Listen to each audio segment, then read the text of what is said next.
खुलुमबाय नोंथांमोनखौ voice of Bodoland चैनलाव बयखौबो बरायबाय। नोंथांमोननिसिम दिनै मोनथिनो गोनां खौरांफोरखौ लानानै फैदों। नोंथांमोना खौरांफोरखौ जोबजासिम नायलांबाय थायोब्लानो जाबाय आरो नोंथांमोना बडोलेण्ड एबा आसामनि बबे जिल्लानिफ्राय खौरांखौ नायदों कमेन्टनि गेजेरजों फोरमायहरब्लानो जाबाय आरो चैनेलाव गोदानब्ला चैनेलखौ साबस्क्राइब खालामना लायोब्लानो जाबाय। दानिया फैदो दिनैनि खौरांखौ फारि फारियै मोनथिनानै लादोनि। BTR गोरोबथा खालामनाया 5 बोसोर आबुं जालांनोसै, नाथाय BTR गोरोबथानि गेजेरजों सागान खालामजानाय दफाफोरा दिनैसिमबो आबुं मावफुं जाजोबाखै आरो NDBनि गायसनगिरि रन्जन दैमारी बिथांजों लोगोसे गोबां बारग' NDB बिथांमोना जेलाव थानो गोनां जागासिनो दं। बेनिखायनो मैया एबसुनि गासै 15 दैदेनगिरि सोद्रोमा बिथांमोना गुवाहाटीआव आसामनि गिबि मन्त्रि डक्टर हेमन्त बिश्व शर्मा बिथांखौ लोगो हमो आरो BTR गोरोबथाखौ थाबैनो मावफुंनांगौनि दाबि दैखाङो। बे सावरायलायनाय मेलाव BTRनि गाहाय मावफुं सोद्रोमा प्रमद बर'जों लोगोसे राज्य सभानि गोबां दैदेनगिरि बिथांमोनाबो बाहागो लादोंमोन, जेराव गाहाय एजेन्डाया जाहैदोंमोन 2026 मायथाइनि सिगां BTRनि दफाफोरखौ मावफुंजोबना होनाय। बेनि अनगायैबो एबसुनि डेलिगेसन बिथांमोना NDBनि गायसनगिरि रन्जन दैमारी बिथांजों लोगोसे गासैबो बारग' NDB बिथांमोनखौ जेलनिफ्राय उदां खालामनांगौनि सायाव सावरायो आरो बिथांमोननि सायाव नांनानै थानाय NIA आरो CBI केसफोरखौ थाबैनो बोखारनांगौ होनना दाबि खालामो आरो बेनि अनगायैबो बिथांमोना BTRनि सिङाव गोग्लैनाय गासैबो भेन्सार स्कुलफोरखौ सोरखारि खालामनांगौनि आरो जाहाथे गासैबो फोरोंगिरि बिथांमोना पार्मानेन्ट साख्रि मोननो हायो बेफोरनि सायावबो सावरायलायो। खौरांनि बायदिब्ला गोरोबथानि गासै दफाफोरखौ फैबाय थानाय 6 दाननि गेजेरावनो मावफुंजोबगोननि खोथा होयो, नाथाय जुदि दफाफोरखौ मावफुंजोबना होआब्ला एबसुआ सोमावसारनाय हाबाफारि लागोन होनना एबसुआ फोरमायो। मोनसे सोंखारि जाथाव जाथाया सोराङाव फैदों, जायनि जाहोनाव जायगानि थागिबिफोरनि गेजेराव दुंहाव थासारि सोमजिदों। गुवाहाटीनि पानबारि एरियानि गंसे मस्जिदनि बाहेराव गंसे प्लास्टिक मोनदोंमोन, जेराव अमा बेदर दंमोन आरो बेजों लोगोसे गांसे लाइजामबो दंफायोमोन। बेयाव लिरनाय दंमोन दि "You got me pregnant, now you eat pork" from Plabita Das होनना लिरनाय दंमोन। प्लास्टिकआव जोबोद गिदिर दरसे अमा बेदरबो दंफायोमोन आरो लोगोसे मबाइल नाम्बारबो होनाय दंमोन। जाथायनि सायाव जायगानि थागिबि सुबुंफोरा मोनथिनानै धोरोमारि दाङाबाजिनि दुंहाव जानानै फैदोंमोन। जेब्ला बे जाथाया सोराङाव फैयो अब्ला दिसपुर पुलिसनि हानजाया जाथायसालियाव सहैयो आरो नायबिजिरनायखौ जागायो। लिरनाय हेन्डराइटिं आरो मबाइल नाम्बारखौ नायबिजिरनाया सोलिगासिनो होनना खौरां मोन्दों। बे जाथाया जेब्ला गिबि मन्त्रि डक्टर हेमन्त बिश्व शर्मा बिथाङा खौरांनि गेजेरजों बुंदोंमोन दि मोसौ बेदरखौ मन्दिरनि खाथि खाला फाननायखौ बन्द खालामनांगौ, नङाब्ला अमा बेदर गारना गालांग्राफोरबो ओंखारगोन होनना बिथाङा बुंदोंमोन। बे जाथाया जायगायाव दुंहाव थासारि सोमजिहोदोंमन आरो हिन्दु मुस्लिमनि गेजेराव दाङाबाजिबो सोमजिहोनो हागौ। बेनिखायनो गुवाहाटीनि धोरोमारि जायगाफोराव रैखाथि बिफानखौ गोख्रों खालामना होदों। पुलिसा फोरमायोदि दासान्दि थासारिया गाज्रि नाथाय सामलायनानै दोननाय जादों। जाथायनि सायाव नायबिजिरनाया सोलिगासिनो होनना खौरां मोन्दों। जेसेबांनो BTC बिसायख'थिया खाथिनिफ्राय खाथि सफैगासिनो, BTCआव गासैबो दोलोफोरा गावबा गावनि दोलोखौ गोख्रोंनिफ्राय गोख्रों खालामनो नाजानायखौ नुनो मोनगासिनो। बेनि गेजेरावनो प्रमद बर' दैदेननाय UPPL दोलोआबो फिन खनसेबाव सोरखार बानायनो थाखाय बायदि मेल मिटिं जयनिं हाबाफारिफोर लागासिनो थानायखौ नुनो मोनगासिनो। थिग बेबादिनो मैया भेरगावआव जिल्ला UPPLनि बानजायनायाव टंला बरदलाय भवन नब्लाङाव UPPLनि गंसे जोबोद गिदिर जयनिं हाबाफारिया जानानै थाङो। बे हाबाफारियाव गासै 1300 रायजो राजाफोरा UPPL दोलोआव जयनिं जायो आरो लोगोसे 47 बारग' NDB बिथांमोनाबो प्रमद बर' दैदेननाय UPPL दोलोआव आखाइ हमफैयो। मैया गसाइगाव रेलवे स्टेशनाव आयेनारि बेरेखा विवेक एक्सप्रेसजों अमाफोरखौ ट्रेनजों रोगादोंमोन। आसाम सोरखारनि SOPनि हेंथा खामानि मावनायनि थाखाय 2 भेटेनारि अफिसखौ सासपेन्ड खालामनाय जायो। बे गासै आयेन बेरेखा खामानिया डक्टर गौतम मजुमदारा खालामदोंमोन। रायजोनि बाहेरनिफ्राय आयेन बेरेखा अमाफोरखौ लाबोनायनि थाखाय पिग फार्मार एस'सिएशन अफ आसामआ गसाइगावआव रेल होबथानाय हाबाफारिबो लानाय जादोंमन। अमा फिसिग्रा फालांगियारिफोरा फोरमायोदि आयेन बेरेखा गुबुन रायजोनिफ्राय अमाफोरखौ लाबोनायाव जायगानि लकेल फालांगिरिफोरा लस जानो गोनां जादों आरो बियो 27 जुनाव इसु खालामनाय SOPनि हेंथा खामानि। जाथायसालियाव आसाम पुलिसा सफैनानै सोमावसारनायखौ होबथानाय जायो आरो रेल लामा होबथानायखौबो बन्द खालामनाय जायो आरो आयेनारि राहा लानो थाखाय अमा फालांगिरि बिथांमोनखौ पुलिसा खावलायो। अमा फालांगिरिफोरा पुलिसनि नारसिननायाव सोमावसारनायखौ बन्द खालामो, नाथाय बिथांमोना फोरमायोदि जुदि आरोबाव बेफोरबायदि आयेन बेरेखा अमा रोगानाय जायो अब्ला इयुनाव बेनिख्रुइबो देरसिन सोमावसारनाय लागोन होनना अमा फालांगिरि बिथांमोना बुङो। बर'नि गोख्रों राजखान्थि हानजा UPPL आरो BPF नि अनगायैबो आरोबाव गंसेबाव अनजालि दैमारि आरो माखासे एक्स NDB सोद्रोमा बिथांमोननि नाजानायजों जोनोम मोननाय गोदान राजखान्थि हानजा ABP आबो फैबाय थानाय BTC बिसायख'थिखौ लानानै जानजि खाफ्रादों।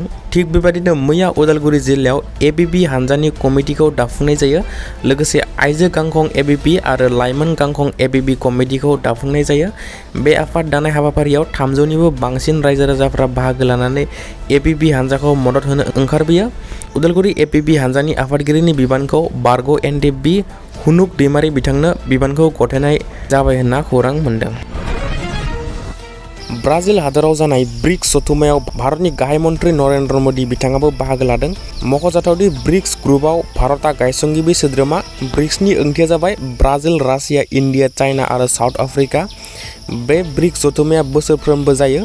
बेनिनो बे बोसोराव ब्राजिलाव बे जथुम्माया जागासिनो। बेयावनो गिबि मन्त्रि नरेन्द्र मोदी बिथाङाबो बाहागो लादों। बे जथुम्मायाव उदखारिफोरनि हेंथा, रांखान्थि, आर्टिफिशियेल इन्टेलिजेन्स, क्लाइमेट चेन्ज आरो बुहुमनि थासारिनि सायाव गोथौ सावरायलायनाय जायो। मख'जाथावदि फैगौ 2026 मायथाइयाव बे ब्रिक्स जथुम्माया भारताव जागोन। गुबुन गुबुन गोख्रों राजखान्थि हानजा जेरै UPPL आरो BJP नि अनगायैबो BPF दोलोआबो फिन सोरखार बानायफिननो थाखाय गावसोरनि दोलोखौ गोख्रों खालामनो थाखाय लोगो हमलायनाय जयनिं बायदि हाबाफारिखौ लाबाय थानायखौ नुनो मोनगासिनो। थिग बेबादिनो मैया 29 नं सुक्लाय सेरफांनि BTC बियाबनि सिङाव थानाय नावखातानि कमिउनिटि नब्लाङाव सानसेनि हाबाफारिजों BPF दोलोनि मावफारियाफोरजों लोगो हमलायनाय हाबाफारिया जानानै थाङो। बे हाबाफारियाव गोबां रायजो राजाफोरजों लोगोसे गुबुन गुबुन दोलोनि रायजो राजाफोराबो बाहागो लानायखौ खौरां मोनदों। हाबाफारियाव BTCनि बारग' गाहाय हाग्रामा महिलारी बिथाङाबो बाहागो लानानै फोरमायोदि आथिखालाव BTCआव BPF दोलोआनो बयनिख्रुइबो गोख्रोंसिन थासारियाव दं आरो फैबाय थानाय BTC बिसायख'थियाव BPF दोलोआ हारसिङै सोरखार बानायगोन होनना बारग' गाहाय हाग्रामा महिलारी बिथाङा बुङो। मणिपुराव हिंसानि अरा दासिमबो गोमोरनानै थाङाखै। बे समावनो मणिपुरनि रैखाथि बिफान आरो मणिपुर पुलिसआ म्यानमारनिफ्राय आयेन बेरेखायै भारताव लाबोनाय हाथियारफोरखौ हमनो हायो। 4 दायनिगिरिफोरखौ हमनाय जायो आरो सासे उदखारि हानजानि दैदेनगिरि रिचार्ड मुंनि सुबुंखौबो हमनाय जायो, जाय UNLFP मुंनि उदखारि हानजाजों सोमोन्दो दंमोन आरो 2023 मायथाइनि नभेम्बराव बे हानजाया सोरखारनि सेराव सिजफायार खालामदोंमोन। नाथाय बे जाथायनि उनाव सिजफायारनि भायलेसन जादों होनना फोरमायो। हमजानाय बिसोर म्यानमारनिफ्राय हाथियारफोरखौ आयेन बेरेखा भारताव लाबोनानै नंखाय फोरमान बिलाइ बानायना फानगासिनो दंमोन आरो गासै भारतावनो दैथायहरगासिनो दंमोन। पुलिसआ रिचार्डनि न'आव नायबिजिरनायाव गंब्रै आमेरिकाजों बानायजानाय रिभल्भार आरो पिस्तल, गंसे अस्ट्रेलियाजों बानायजानाय रिभल्भार आरो गंसे भारतारि पिस्तल आरो गोबां बायजोआरि गुलि बारुद आरो मबाइल फनफोर बोखांनो हानाय जायो। नायबिजिरनाया दासिम सोलिगासिनो। रैखाथि बिफानआ बेफोरबादि आयेन बेरेखा हाथियार साप्लाय खालामनायखौ हमथानो नाजागासिनो, जाहाथे भारताव बायजोआरि हादोरनि हाथियारफोर साप्लाय खालामनायखौ हमथानो हायो। आथिखालनि BTCनि थासारि, BTR सोरखार आरो फैबाय थानाय BTC बिसायख'थिखौ लानानै BTCनि बारग' गाहाय हाग्रामा महिलारी बिथाङा खौरांगिरिनि सिगाङाव माखासे गोख्रों बाथ्राफोर बुंनायखौ नुनो मोनदों। बिथाङा फोरमायदि जों बयजोंबो गोरोबनानै सोरखार बानायनो थाखाय रेडि। जुदि UPPLआबो जोंजों लोगो जानानै सोरखार बानायनो गोसोब्ला फै। आं आगोलावनो लिंहरदोंमोन। मोन 40ता बियाबनि गेजेराव UPPLआ 20 आरो BPFआ 20ता गेलेगोन। ज' सोरखार बानायगोन होनना आं लिंहरदोंमोन, नाथाय प्रमद बर'आ फैयासै होनना बिथाङा बुङो। BJPआबो BPFजों लोगो जानानै सोरखार बानायनो गोसोब्ला बानायनो हागोन होनना हाग्रामा महिलारी बिथाङा बुङो। लोगोसे बिथाङा फोरमायोदि BPFनि समाव असान्तिखौ प्रमद बर'आसो खालामोमोन। जेब्लानो बिसायख'थि सफैयो अब्लानो न' बड'लेण्ड न' रेस्टनि स्ल'गानजों दुंहाव दावराव दावसि खालामोमोन, नाथाय इलेक्सन जोबब्लानो सिरि थायोमोन होनना बिथाङा बुङो। लोगोसे सुक्ति जानायनि उनावबो सागानगिरिफोरा जेलाव थानांनाय आं दिनैसिमबो जेरावबो नुफेराखै। प्रमद बर' बिथांनि सान्थि सुक्तिखौसो बेबादि नुदों। रन्जन दैमारिजों लोगोसे दासिम गोबां एक्स NDB बिथांमोना दासिम जेलाव दं होनना हाग्रामा महिलारी बिथाङा बुङो। लोगोसे बिश्वजित दैमारि बिथाङा BJPआव थाब्लाबो BPFनि थाखाय खामानि मावो। बिश्वजित दैमारि बिथाङा BPFनि CID होनना हाग्रामा महिलारी बिथाङा बुङो। लोगोसे BPFनिफ्राय सोर चिफ जागोन बिनि सायाव हाग्रामा महिलारी बिथाङा फोरमायदि देरहायोब्ला BPFनिफ्राय सोर चिफ जागोन बेखौ रायजोआसो डिसाइड खालामगोन होनना BTCनि बारग' गाहाय हाग्रामा महिलारी बिथाङा खौरांगिरिनि सिगाङाव फोरमायो।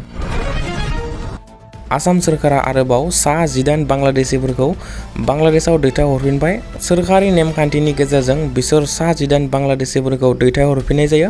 बिसोर सा 18 बांलादेशिफोरखौ काछार आरो श्रीभूमिनिफ्राय गुबुन गुबुन अपारेशनाव हमनो हानाय जादोंमोन। खौरांनि बादिब्ला बिसोर फोरमान बिलाइ गैयाजासे आयेन बेरेखायै बांलादेशनिफ्राय भारताव हाबनानै भारताव रायजो जानो लादोंमोन। नाथाय काछार पुलिसनि गोख्रों नायबिजिरनायनि गेजेरजों बिसोरखौ सोरखारनि नेमखान्थि बादियै बांलादेश हादरसिम दैथायहरफिननाय जायो। बे बाथ्राखौ गिबि मन्थ्रि बिथाङाबो ससियेल मिडिया हेन्डेलनि गेजेरजों फोसावनानै होयो। आरोबाव बेनि अनगायैबो थांनाय सप्तायाव सा 100निबो बांसिन बांलादेशिफोरखौ काछार पुलिसा हमनो हानायनि खौरां मोन्दों। बिसोरखौबो पुलिसा बांलादेशसिम दैथायहरफिननायनि लाहार फाहार खालामगासिनो होनना खौरां मोन्दों। फाइनालि नोंथांमोननिसिम मोनसे सोंथि, दासान्दि भारतनि हादोरगिरिनि मुङा मा? नोंथांमोना थार फिननायखौ कमेन्टनि गेजेरजों फोरमायहरनो हागोन। अप्शन ए आव दं नरेन्द्र मदि, अप्शन बि आव दं राजनाथ सिंह, अप्शन सि आव दं अमित शाह, अप्शन डि आव दं द्रौपदी मुर्मु। नोंथांमोना थार फिननायखौ कमेन्टनि गेजेरजों फोरमायहरनो हागोन। थार फिननायखौ हार्ट हरनाय जागोन। दिनैनि रादाबा एसेनोसै। नोंथांमोना खौरांखौ नायनानै मोजां मोनदोंब्ला भिडिअखौ लाइक खालामना होब्लानो जाबाय आरो चेनेलाव गोदानब्ला चेनेलखौ साबस्क्राइब खालामना लायोबानो जाबाय, जाहाथे सानफ्रोमबो गोनां खौरांफोरखौ नोंथांमोना मोननो हायो।